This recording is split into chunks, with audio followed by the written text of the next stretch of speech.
Hello, it's the Hitman coming from Chicago.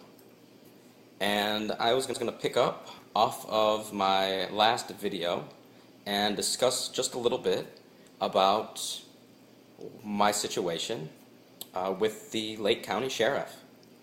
So, back on May 15th, like I had explained, my father had called the police. The reason for that, I'll touch on that really quickly here, is because my father is 73 years old, I believe. He doesn't really know much about the internet, so he says. And we were getting a new router put in. Well, I simply stated that I was going to change the password on the router because they all come standard with a standard username and password. So literally, there's people that drive neighborhoods and they sit outside of your house and they suck your internet bandwidth down and they go onto sites that are illegal, and so then it looks like you're doing it. So I was trying to explain this to him, but he's like, I don't care. I don't have anything to hide. And I'm like, either do I, but I don't need someone doing something illegally, so then I'm getting in trouble for it.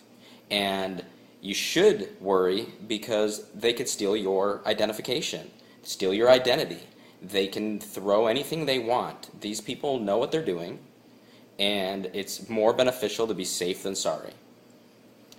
Well, he called me a retard, a whack job, and stood up and lunged at me, and I'm going to show you exactly, because I've set up the whole situation here. I can reenact it, even with what he was eating. So, he was sitting here, eating a steak.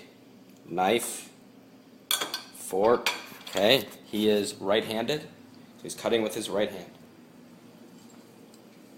I was on the opposite side of the counter, all the way over here. If you can see, I'll show you. I'm not the best cameraman, but I don't have a studio. I am not Bill O'Reilly or anyone, okay? I'm just me. So, here's the counter, as you can see.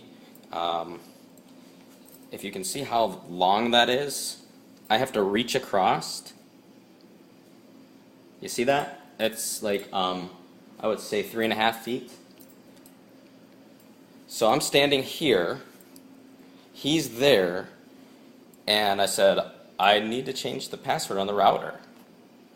He's standing, or sitting there eating, knife in hand, lunges up like this, with knife this way. I retreated. I was like, holy cow. And I went down to my cave. He announced he's calling the police. I said, that's fine, I'm going to call them too then. Well, obviously he got through first. When they arrived, they didn't care about my story because my father had told them that I was a meth addict because I have ADHD and I take medicine that is prescribed and monitored by not only a psychiatrist, but I also see a therapist.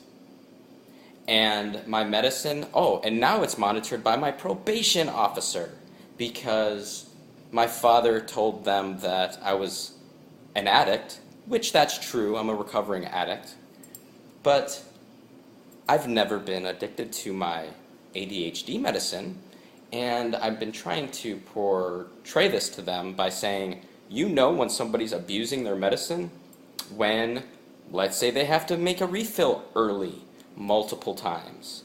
Not when someone has their medicine and it lasts them 2 months, which should be only lasting them 1. And the only reason I do that is because I can't afford to purchase my medicine without insurance. And I don't have insurance right now.